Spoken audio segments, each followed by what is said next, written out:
Johana Ngeno litukore Juma egendete ningo ematia yesokire na kuweka teneni buna nigo keromo Kenya agwanchiro na bego kwariganwa wekirana ase amatanga yo litukore Juma nige ematia yatuterera chinkuma buna nigo egati yabaraye gose abantu kurase bisakubinde batachiyo wanchiro agwikirana ase amatanga yo yokechibo nigo abanaichi kurase bungaye muradikere barukuboria ochase serikali okorobotuki wa email komanya ekirute ubasukano yibendege koeneko yirete ogosira kumubunge ngeno na boigo abantu bande batano.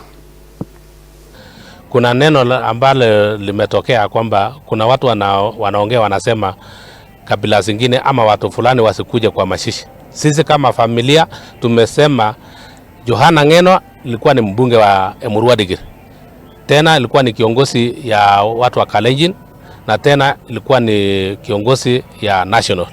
Sasa kila mtu inafaa wakuja hapa na tumesema kama familia kila mtu akuje, ile anahitaji kuja tuomboleze pamoja akuje. Watu wote ambao wanakuja on Friday tunakaribisha kila mtu.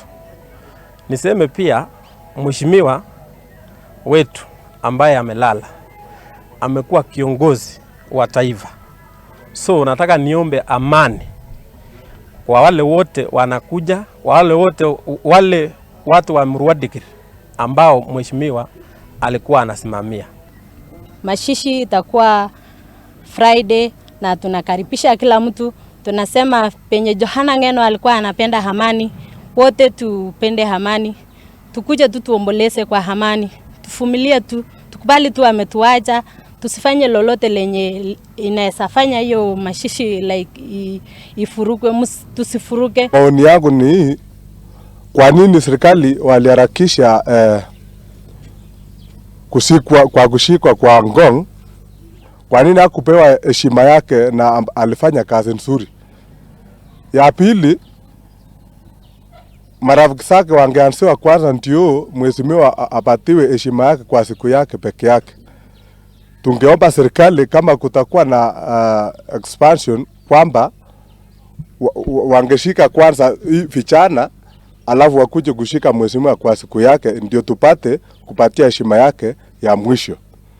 Hatujafurahia vile serikali amepanga iwe siku moja ya hawa mandugu zetu. Tungefurahia kama kutakuwa na mabadiliko kiasi, atusaidie just apatie mheshimiwa siku yake na hawa mandugu zetu apatiwe siku yao. So tunasema hiyo serikali aangalie pande hiyo, na tunahuzuni sana kama jamii ya Wakipsigis kwa sababu vile tuliona ile mpango iliwekwa kwa orodha ya wale wanapanga hii mashishi. Tunaona achaweka hata mtu mmoja ya kutoka Saudi. Tunashangaa sana kwa nini serikali waliharakisha kushika kwa Tungo tena yo mancho malile omraibe somoske William Ruto nigegerire o koiwana